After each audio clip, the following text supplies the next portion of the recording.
member for McKellar, joining us right now after what's been a very wet week in that part of Australia. What did you think about the defence stuff that happened today when climate change was mentioned more often by Albanese than China? He said it more times than Ukraine. He said it more times than Russia. It talks about priorities, yet he claims no difference from Dutton and Morrison. Yeah, I mean, I was just listening to Richo then, and look, I think he's right largely about Albo, but the problem is not Albo. The problem is the people that surround the Labor Party these days. The problem is with the left generally. They are driven so much by what happens on Twitter. They are driven so much by identity politics, and it is going to be very difficult for them, I think, to stay the course. And the problem that we have, Paul, with all that Albo's saying is it's take me on trust. I'll be a Hawke, I'll be a Howard. We'll release the policies that back that up. I mean, we're a matter of months away from the federal election, and we really have no idea what it is that Labor will do when elected, or if they are elected. Yeah, but also it's this thing, in fact, for those who think I might have just been making this up, feel free. Do we have the Albo, how many times he says climate versus China or Russia? Roll the tape. Taking action on climate change. Climate change. Climate emergency. Climate change on climate change. The implications of climate change to combat climate change. Acting on climate change. Action on climate change. But Richo, let's talk about inflation, because when things cost more, people get the Harry hits, and understandably so. Yep. Now, they're not...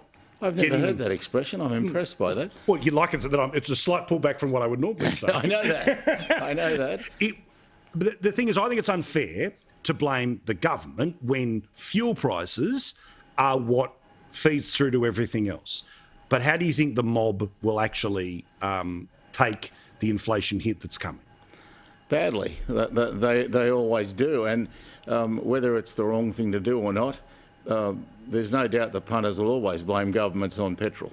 Now, I know that we might have fixed prices and you can have all your arguments about the economics of it, but your punter out there, fuel goes up, that bloody government. That's what they're going to say. So what about where we are now, where the sort of, and I get that it starts with somebody, it either starts with a kernel of reality, but it often gets fanned along by some very smart people to sort of know how to weaponise these things. But you and I both like Scott Morrison, but how does he end up becoming the guy blamed for everything, from the weather to the petrol prices and all in between? That's the job. You do get blamed for everything. I mean, Hawke, when he got elected, the drought broke. People gave him credit for that. I mean, you just sometimes have a run. And it might be a good run and it might not be. Yeah. ScoMo's had a pretty poor run of late, but he had a good run for a long time. So you've got to expect a bit of the bad times to come along occasionally. Jason, do you feel that it's unfair that when all else fails, blame ScoMo? Yeah, it's pretty pathetic, Paul. I mean, this has been a campaign run by the left online. If it rains, apparently now it's the Prime Minister's fault. I mean, it's just absurd. I just don't think it's healthy for the public square to be driven through these sorts of prisms of it's always the Prime Minister's fault. I mean, we know when it comes to flood relief that a lot of it and managing emergency services, that's done at a state level. Now, the Commonwealth does everything it can to provide support, put 5,000 troops on the ground, etc. But ultimately, it's the state governments that have to deliver these things. Well, also, I think that, Richo, what we have seen here, and either whether Morrison is fairly or unfairly the victim of this, I think there's a reality here, which is even 20 years ago, maybe a little bit earlier, politicians didn't turn up to every single natural disaster, but now they have to MC the press conferences. Yep. They have to, and we've seen that to great success with Bligh and great, failure with others. Of course, in Queensland, Bob Carr loved it for a little while, but it seems like, yes, it is unfair sometimes to blame these politicians, but if they are standing there and emceeing the press conferences all day, every day, then people are going to think that they're part of the first responders. Look, you're caught coming and going if you're a poly these days. That's the problem, And no good super either. You have to be there, but being there's not so flash anyway. Yeah. And you're right, the super's now gone, but don't worry about me. I was on the old scheme. You'll be all right. Okay, I'm good to okay. hear. Just in case viewers are worried about. And they are frequently. There is a sausage coming on the table, don't worry. There's a nugget left. Now, Jason, how do you feel about whether Australia should boot the Russian ambassador? The Ukraine ambassador was saying that today at the National Press Club. If we want to send displeasure, this is the diplomatic way to do it. Should we do that?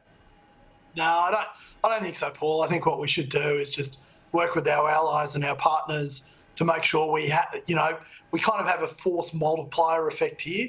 Australia just going one off, out making decisions like that doesn't really have the same effect if the West moves as one as we have in so many other areas in this conflict.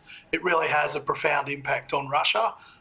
If we start deciding that we're going to expel ambassadors right across the world, then yeah, we should be part of that. But I think also at the same time, it's a good idea for us to keep open, maybe it's futile, but to keep open all the communication channels we can with the Putin regime at this point in time, because that's probably the best chance we have of resolving this conflict peacefully. Yeah, interestingly, tomorrow the foreign ministers of both the Ukraine and Russia will end up meeting, so they're getting closer to something while things are getting worse. What do you think should happen with the Russian ambassador in Australia, Richard? I would not expel him because I'd rather be talking than having a gesture. And I worry about how long this conflict might go. And so I definitely want to be able to think that our Prime Minister can talk to the Russian ambassador and pressure as much as he can. Yeah, I'm with you. All right, let's get to who we think is the winner and loser of the week. Jason Falinski, who stands out for you as the winner or loser this week, mate?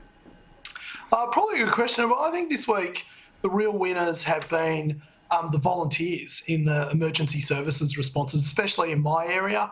The job that they did in terms of keeping people safe, getting the message out, helping with sandbagging. They probably saved a lot of lives, but they definitely saved a lot of property damage. So they're my winners of the week. Probably the loser of the week. Well, I think Murray Watt, frankly, he spent a week up there in Lismore telling people that the government isn't doing a good enough job, deliberately misunderstanding how the ERF works. And I just think when you politicise a natural disaster like that, it comes back to bite you at the end of the day. Might be the exact inverse for you, Richo, but who do you think is winner and loser this week? Well, I don't think this week has been a very good week for winners and losers. I think it's been a dull week, a boring week. And so I see no standout winner. As far as a loser is concerned, well, I wouldn't want to be biased, as you know, because that's just not like me. But Dominic Perrottet is presiding over a pretty big disaster at the moment, and if you're listening to the people on the ground, they're saying the response is very slow. Now, whether it is or not, I don't know, because I think sometimes if you're in those situations, the minutes seem like hours. Yeah. And so I'm not sure that the criticism's fair, but there's no question there's a lot of it. That's it. So you'll just pencil them in that way. Yeah, Thank you very much, Richard. I'll do that, yeah. Thank you very much, Jason. That's our show for tonight. The wonderful Rita Panny is up next.